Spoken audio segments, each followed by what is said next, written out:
Bismillahirrahmanirrahim. Assalamualaikum warahmatullahi wabarakatuh. Kita lanjutkan materinya. Waalaikumsalam warahmatullahi wabarakatuh. Waalaikumsalam warahmatullahi wabarakatuh. Waalaikumsalam warahmatullahi Kalau sebelumnya kita merepresentasikan knowledge, jadi problem knowledge itu dengan menggunakan graph, di mana teknik penelusurannya itu sudah kalian pelajari sebelumnya, yaitu untuk menyelesaikan problem atau mendapatkan solusi dari permasalahan yang direpresentasikan dengan menggunakan graph. Ada beberapa teknik penelusuran, ya, jadi termasuk penelusuran yang bersifat blind maupun yang bersifat heuristik. Nah, sekarang kita akan membahas mengenai representasi yang sedikit berbeda dengan yang sebelumnya. Jadi mungkin saya bisa ulangi bahwa di dalam kecerdasan buatan, salah satu langkah yang paling penting itu adalah bagaimana kita bisa merepresentasikan pengetahuan atau problem untuk mencari solusi, ya. Jadi representasinya ini bisa macam-macam bentuknya. Nah, salah satunya yang sudah kalian pelajari kemarin berupa graf. Nah, yang berikutnya sekarang kita akan belajar bagaimana bentuk representasi yang lain yang disebut dengan representasi logika. Representasi logika ini biasanya digunakan untuk menyatakan atau merepresentasikan pengetahuan yang berupa pernyataan-pernyataan. Jadi pernyataan-pernyataan dalam sebuah kalimat yang biasa dikemukakan oleh manusia, ya. Jadi manusia kan punya bahasanya sendiri yang kita sebut dengan bahasa high level. Nah, jadi bagaimana sih merepresentasikan pengetahuan yang dinyatakan dalam bentuk kalimat atau bahasa yang seperti itu? Maka bentuk representasinya disebut dengan representasi logika. Nah, ini banyak digunakan nanti itu berkaitan dengan hubungannya ke natural language atau ke sistem pakar yang berbasis kalimat. Ya, jadi berbasis kalimat. Ya.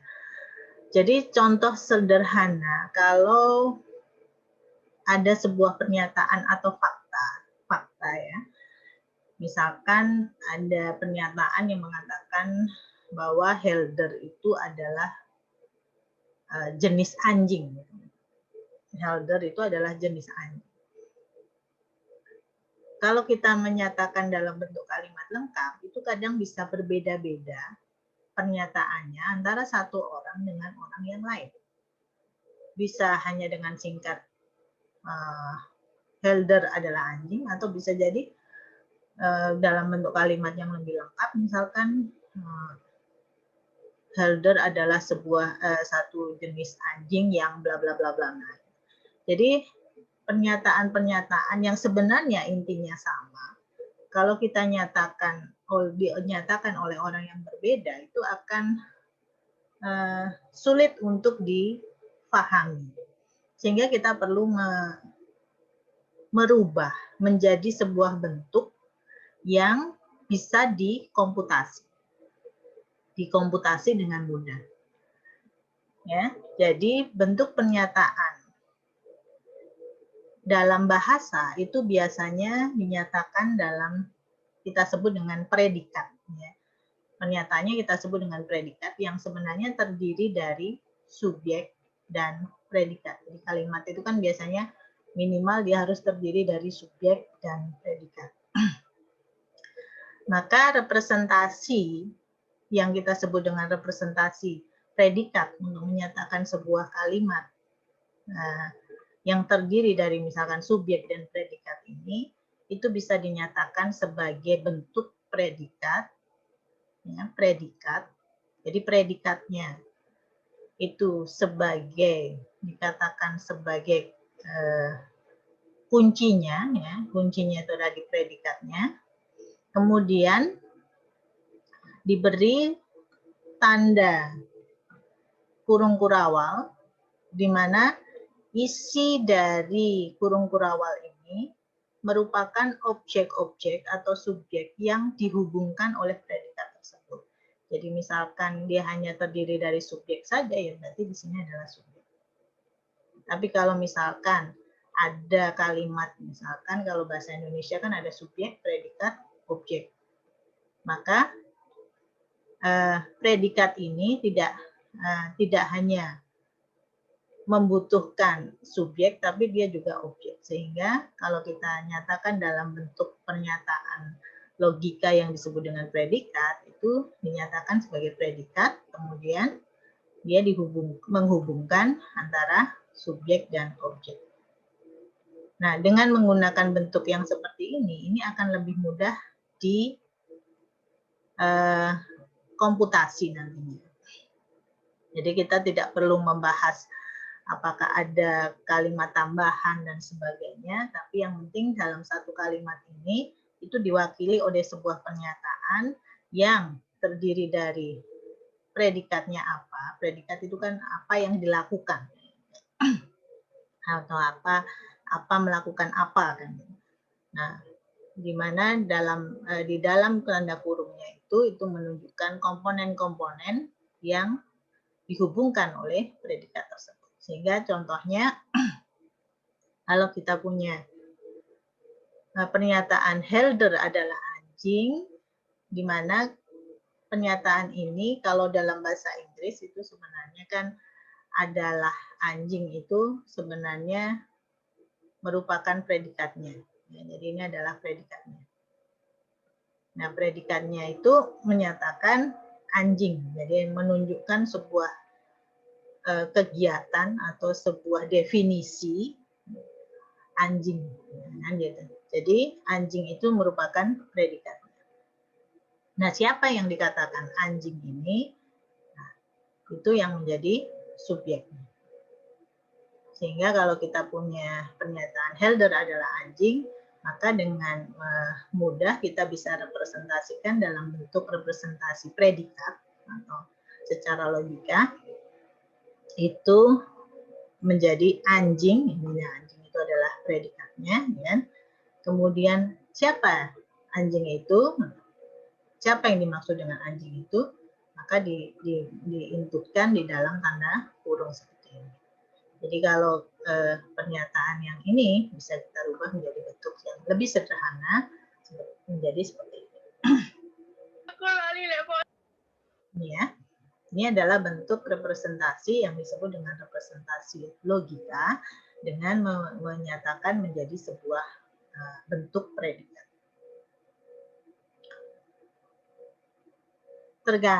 Kemudian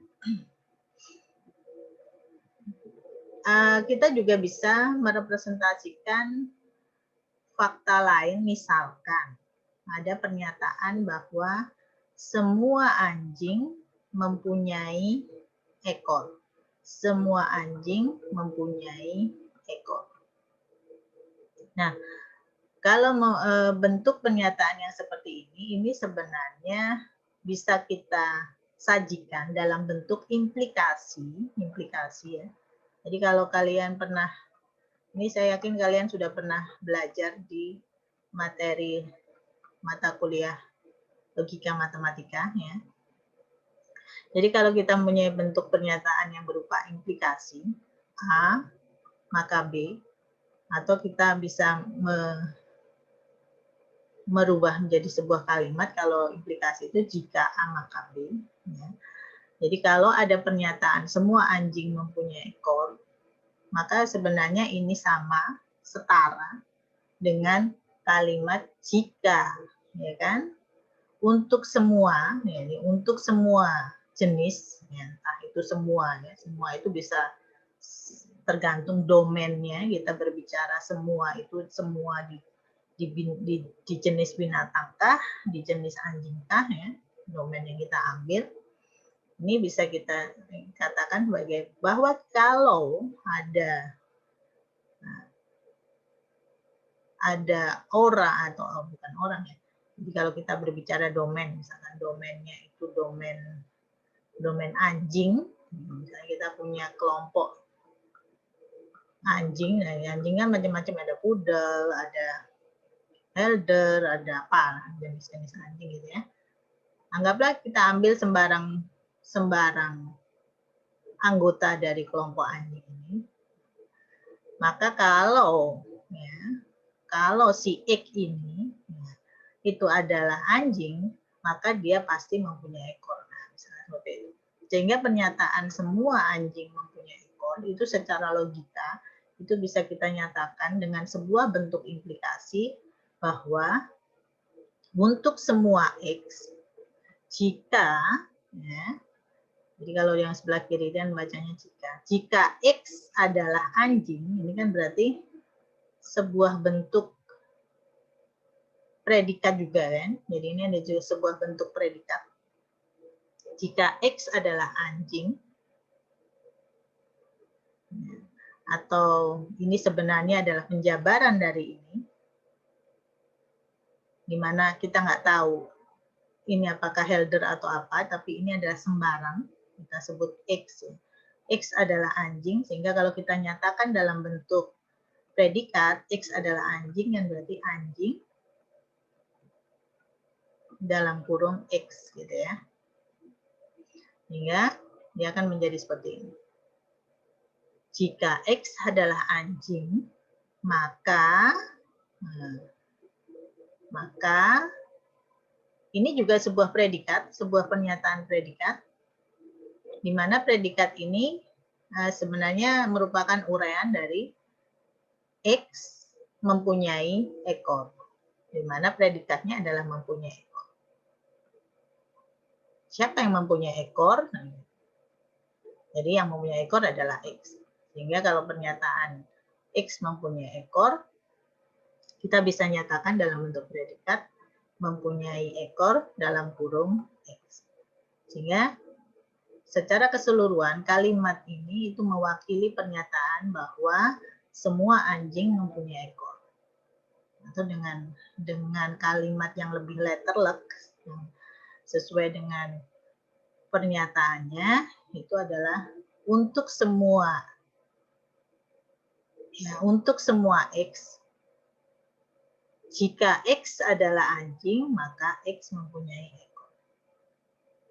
Nah, jadi ini dan ini itu adalah kalimat yang sebenarnya mempunyai arti yang sama. Jadi predikat dengan predikat itu juga bisa dihubungkan dengan menggunakan operator. Bentuk operator di dalam operator logik itu bisa AND, kalian pasti sudah kenal, kemudian OR, bisa negasi atau implikasi.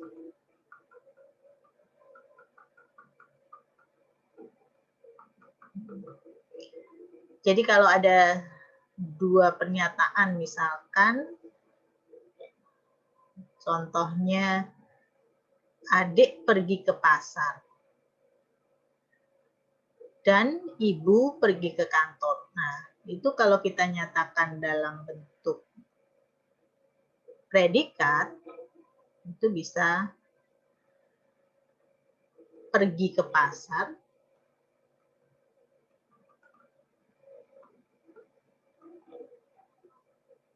siapa yang pergi ke pasar? Itu adalah adik. Kemudian predikat yang kedua itu adalah pergi ke kantor. Siapa yang pergi ke kantor? Itu adalah ibu. Nah, karena dua kalimat itu atau dua predikat itu dihubungkan dengan operator AND, maka kita bisa tambahkan operator AND untuk mewakili pernyataan kalimat dari adik pergi ke pasar dan ibu pergi ke kantor. Seperti ini. Ini sebenarnya mengulang ya, di materi logika ya. Saya pasti yakin kalian sudah pernah belajar di logika matematika. Jadi seperti ini. Ini contoh untuk merepresentasikan kalimat, ya, baik itu yang terdiri dari single kalimat, jadi kalimat tunggal seperti ini, ataupun kalimat yang kita sebut dengan kalimat jamak yang terdiri dari beberapa predikat yang bisa kita hubungkan dengan operator logika, implikasi, negasi, or, atau and.